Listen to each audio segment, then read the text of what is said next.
우리 삶을 주관하시는 좋으신 아버지 하나님, 오늘도 은혜 중에 주 앞에 나와 찬양하며 기도합니다. 하나님의 자녀들이 기도할 때마다 응답하여 주시고 우리의 모든 삶을 세밀하게 관찰하신 주님을 믿기에 오늘도 감사하며 주 앞에 나왔습니다. 모세가 노래를 지어 이스라엘 백성들에게 알려준 것처럼 주께서도 우리들에게 이 말씀 허락하여 주심으로 이 말씀 마음에 새겨 그 말씀이 주관하는 대로 이 땅 가운데 능력 있게 삶을 살 수 있도록 오늘도 은혜 허락하여 주옵소서. 예수 그리스도의 이름으로 기도하옵나이다. 아멘. 신명기 31장 24절에서 30절입니다.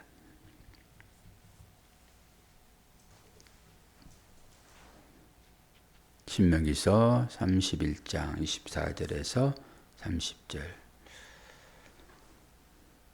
모세가 이 율법의 말씀을 다 책에 써서 마친 후에 모세가 여호와의 언약궤를 메는 레위 사람에게 명령하여 이르되 이 율법책을 가져다가 너의 하나님 여호와의 언약궤 곁에 두어 너희에게 증거가 되게 하라. 내가 너희의 반역함과 목이 곧은 것을 아나니 오늘 내가 살아서 너희와 함께 있어도 너희가 여호와를 거역하였거든 하물며 내가 죽은 후의 일이라. 너희 지파 모든 장로와 관리들은 내 앞에 모으라. 내가 이 말씀을 그들의 귀에 들려주고 그들에게 하늘과 땅을 증거로 삼으리라. 내가 알거니와 내가 죽은 후에 너희가 스스로 부패하여 내가 너희에게 명령한 길을 떠나 여호와의 목전에 악을 행하여 너희의 손으로 하는 일로 그를 경노하게 함으로 너희가 후일에 재앙을 당하리라 하니라. 아멘. 30절까지 가있네.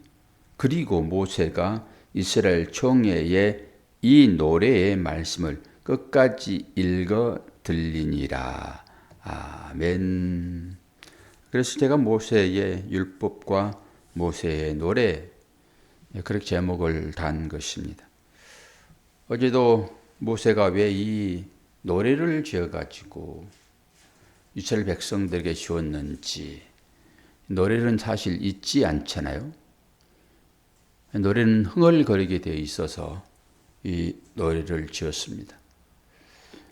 예레미야도 노래를 짓지요. 예레미야는 애가를 짓습니다. 예레미야는 눈물의 선지자였지요. 하나님께서 얼마나 이스라엘 백성들을 사랑하시는지를 알고, 그리고 이스라엘 백성들은 얼마나 무도하게 그 하나님의 사랑을 배반하는지 너무 가슴이 아파가지고 슬픔의 애가를 짓습니다. 예레미야 애가가 나오는 것이죠. 근데 모세는 노래를 지어서 이스라엘 백성들에게 계속 상기시키는 것입니다. 이것이 증거가 될 것입니다. 어떤 증거이죠? 이스라엘 백성들이 잘못할 때 하나님께서 그들을 징계하시는데 이게 증거가 되는 거죠. 아무런 증거 없이 심판할 수 없잖아요. 우리도 뭔가 잘못할 때 하나님 앞에 회개하는 것이고 그 회개를 통하여 용서를 받잖아요. 잘못할 때 그 잘못이 뭘 근거로 하여 들통이 납니까? 이 노래입니다. 이 율법이죠. 근데 여러분 한번 생각해 보세요. 우리가 하나님께서 우리에게 주신 이 율법은 어디에 들어 있습니까? 원래 하나님께서 허락하신 십계명 돌파는 법계 속에 들어가 있잖아요. 그리고 우리는 그것을 율법이라 얘기를 하죠. 그것은 하나님께서 직접 쓰시는 것입니다. 첫 번째 하나님께서 만드시고 하나님께서 쓰신 율법은 깨졌습니다. 금송아지 만들 때 깨졌잖아요. 율법은 그러는 것입니다. 죄와 함께 깨지는 것입니다. 예수님도 율법으로 오셨잖아요. 그래서 우리가 지금 그 죄 때문에 깨지는 것입니다. 십자가 위에서. 그리고 두 번째 돌파는 하나님께서 직접 만드는 것이 아니라 모세가 만들어 가지고 올라갑니다. 똑같이. 그리고 하나님께서 그 돌판에 새기시잖아요. 그게 모세와 하나님과의 공동 작품입니다. 그것은. 첫 번째 것은 하나님의 작품이고요. 두 번째 것은 모세와 공동 작품이고. 그것이 법궤 안에 들어 있습니다. 그리고 그 법궤가 이 땅 가운데 사라져 버리죠. 요한계시록에 보게 되면 그 법궤는 천상에 있습니다. 근데 오늘은 우리가 말씀을 볼 때마다 말씀은 율법은 법궤는 법궤 안에 들어있지라고 생각했는데 오늘 말씀해 보니까 새로운 법이 하나 주어졌잖아요. 율법으로. 이것은 하나님께서 말씀하시고 모세가 기록합니다. 그리고 이 책은 어디에 들어있습니까? 율법 담겨있는 법궤에 담겨있는 그 법궤 옆에 놓습니다. 이 말씀은. 이것도 의미가 있을 거예요. 늘 하나님의 말씀은 짝으로 이렇게 주어지거든요. 그리고 이 말씀은 이 말씀에 해석하고 또 이 말씀은 저 말씀에 해석하고 이렇게 해가지고 함께 갑니다. 이게 말씀이 우리에게 주어지는 것이죠. 우리 삶도 마찬가지죠. 영적인 삶이 있는가 하면은 육적인 삶이 분명히 있지요. 한 개만 가지고는 살 수 없어요. 우리가 육을 입고 있기 때문에. 그리고 이 육의 삶이라고 하는 것은 영적인 삶이 근거가 되어 살아가는 것이죠. 하나님은 영이시니 예배하는 자가 신령과 진리로 예배할지니라. 무슨 얘기입니까? 하나님은 영이시잖아요. 그러니까 우리는 현재적으로는 육을 입고 있죠. 예수님도 마찬가지로 육을 입고 오셨고 결국은 예수님도 그 육을 벗어버리시고 이제 새로운 몸을 입으시고 하나님 곁에 계신 것처럼 우리도 결국은 이 옷은 이 몸은 의복과 같다 얘기했잖아요. 결국 벗어버릴 거예요. 여기에 너무 치장할 필요는 없지요.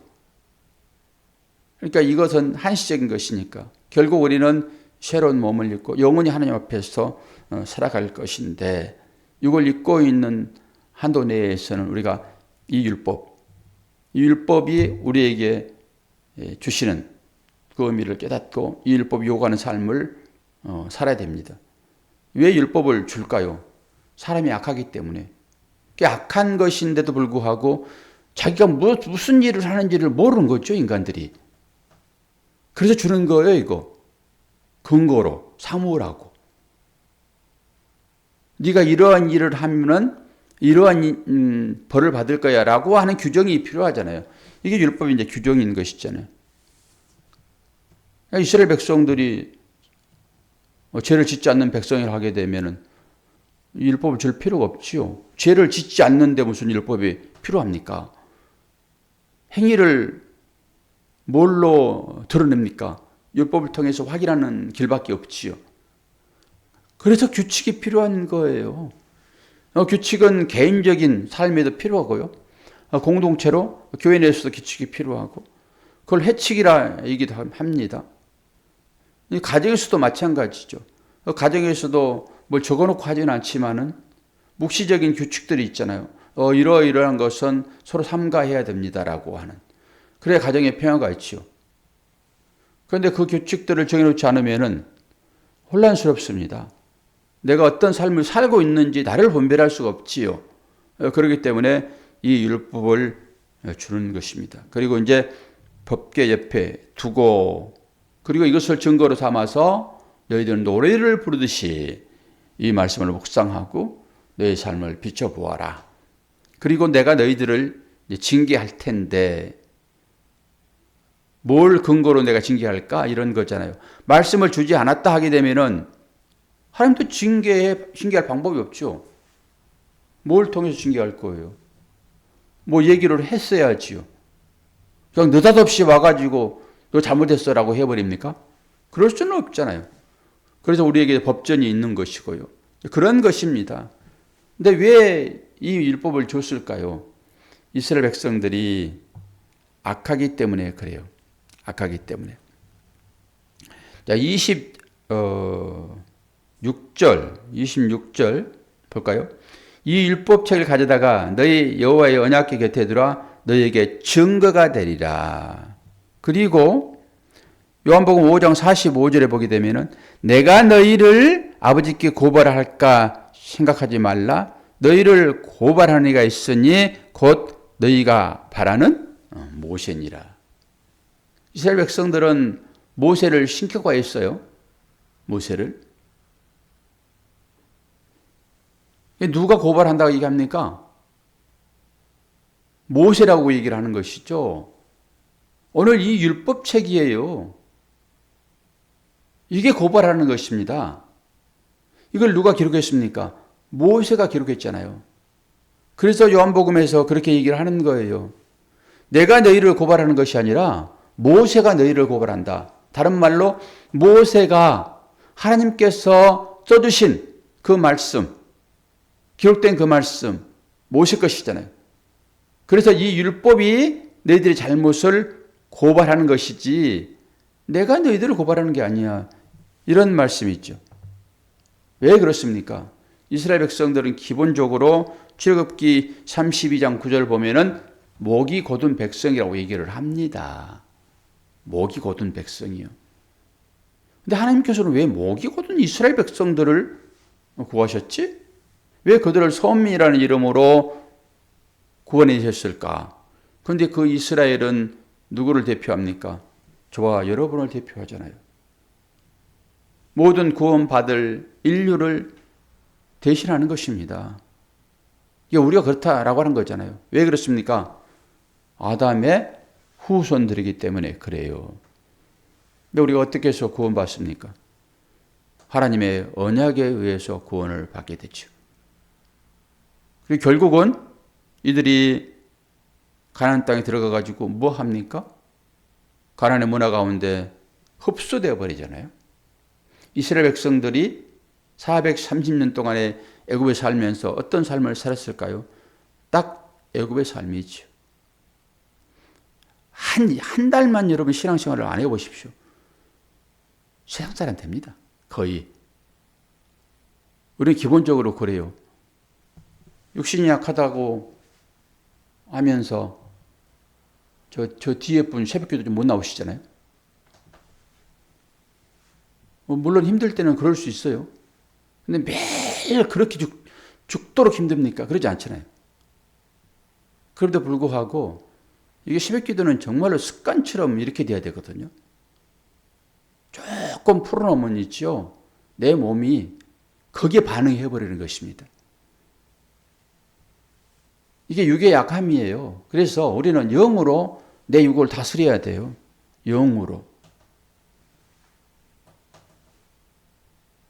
언제든지 하나님의 잡은 손, 그건 놓아지면 하나님께서 붙잡고 있으니까 우리가 새벽도 깨우고 하나님께 기도도 하고 그래도 신앙생활 한다라고 하는 것이지 하나님께서 손 놔버리면 끝입니다. 그걸 하나님께서는 너무나도 잘 아신다니까요. 이스라엘 백성들이 어떻게 할 것인가라고 하는 것을 너무나도 잘 아시기 때문에 이 율법을 주어서 노래 부르듯 너희들이 이 말씀을 상기하지 않으면 큰일 난다. 영원히 나를 배반하고 말 거야. 그런데 어때요? 이스라엘 백성들이. 이 율법책을 법계 옆에 두고서도 슬쩍슬쩍 하나님을 떠나는 삶을 살잖아요. 이게 바알을 섬기고 아세라를 섬기는 다른 얘기로 자기 욕심에 이끌리어 또 다른 얘기로 육신의 정욕, 안목의 정욕, 이 생의 자랑을 찾아서 나그네라는 삶으로 우리 성도들의 삶을 얘기를 했는데 그것을 쫓아서 나는 나그네입니다 라고 살아가고 있지 않는지를 살펴보아야 됩니다. 말만 나그네이면 뭐합니까? 그걸 쫓아서 유리방황하는 나그네 무슨 의미가 있겠습니까? 나그네라고 할 때는 이 세상 가운데 마음 두지 말아라 이런 얘기 아니겠습니까? 그래서 우리가 너무 복잡한 삶을 이제는 좀씩 내려놓고 복잡하다라고 하는 것은 생각의 복잡인 거예요. 생각의 복잡. 다른 걸로 복잡합니까? 염려가 너무 많잖아요. 염려. 좀 내려놓으면 됩니다. 오늘 또 모세가 이제 32장부터 아주 나열하고 있잖아요. 쭉 노래로. 이 말씀 우리가 큰 해석을 달지 않고 한번 읽어볼 텐데요. 내일부터 볼 텐데 여러분들이 한번 이 시간에 쭉 한번 읽어보시기를 바랍니다.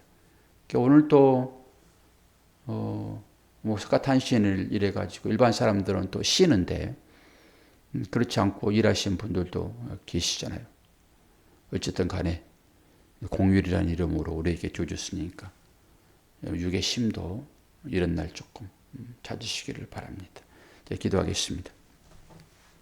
아버지 하나님, 하나님의 은혜가 우리를 붙들고 있지 않으면은 우리는 세상의 은혜를 쫓아 그 안에 머물고 싶은 것이 우리의 마음인 것을 고백합니다.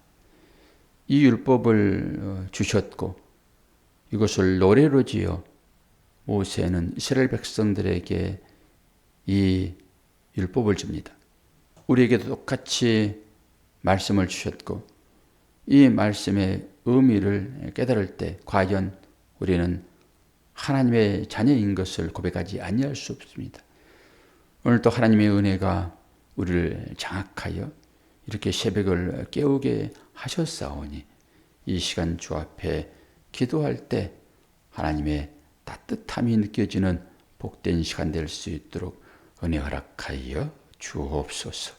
예수 그리스도의 이름으로 기도하옵나이다. 아멘.